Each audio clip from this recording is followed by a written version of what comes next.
اعوذ باللہ من الشیطان الرجیم، بسم اللہ الرحمن الرحیم۔ السلام علیکم ورحمۃ اللہ وبرکاتہ۔ آپ کو اپنے یوٹیوب چینل پر خوش آمدید کہتا ہوں۔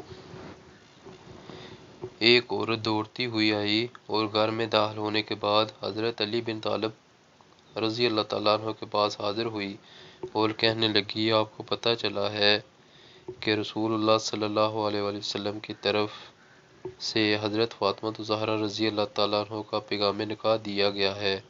حضرت علی رضی اللہ تعالیٰ عنہ نے کہا، مجھے تو اس بات کا علم نہیں ہے۔ اس عورت نے کہا کہ آپ رضی اللہ تعالیٰ عنہ رسول اللہ صلی اللہ علیہ وآلہ وسلم کے پاس کیوں نہیں چلے جاتے؟ حضور صلی اللہ علیہ وآلہ وسلم حضرت فاطمہ الزہرا رضی اللہ تعالیٰ عنہ کی شادی آپ رضی اللہ تعالیٰ عنہ سے کر دیں گے۔ حضرت علی رضی اللہ تعالیٰ عنہ نے کہا کہ میرے پاس تو کچھ بھی نہیں ہے، میں کس طرح شادی کروں گا؟ اس نے کہا، اگر آپ رضی اللہ تعالیٰ عنہ حضور صلی اللہ علیہ وآلہ وسلم کی خدمت میں جائیں گے تو حضور صلی اللہ علیہ وآلہ وسلم ان کی شادی آپ سے کر دیں گے۔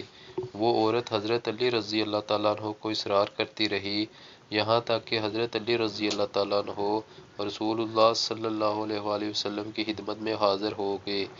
جب حضور صلی اللہ علیہ وآلہ وسلم کے سامنے بیٹھے تو رسول اللہ صلی اللہ علیہ وآلہ وسلم کے رعب اور جلال کی بنا پر خاموش رہے اور کوئی بات نہ ہی کر سکے۔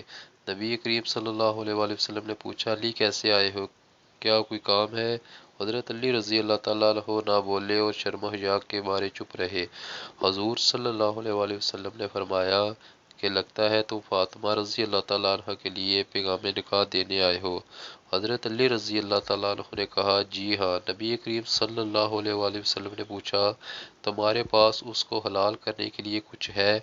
حضرت علی رضی اللہ تعالیٰ عنہ نے عرض کی، باخدا کچھ نہیں ہے۔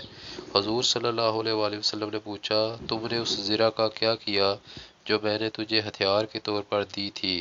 حضرت علی رضی اللہ تعالیٰ عنہ نے کہا، وہ تو میرے پاس ہے، اس ذات کی قسم جس کے قبضہ قدرت میں میری جان ہے، وہ زرہ ہے جس کی قیمت 400 درہم ہے۔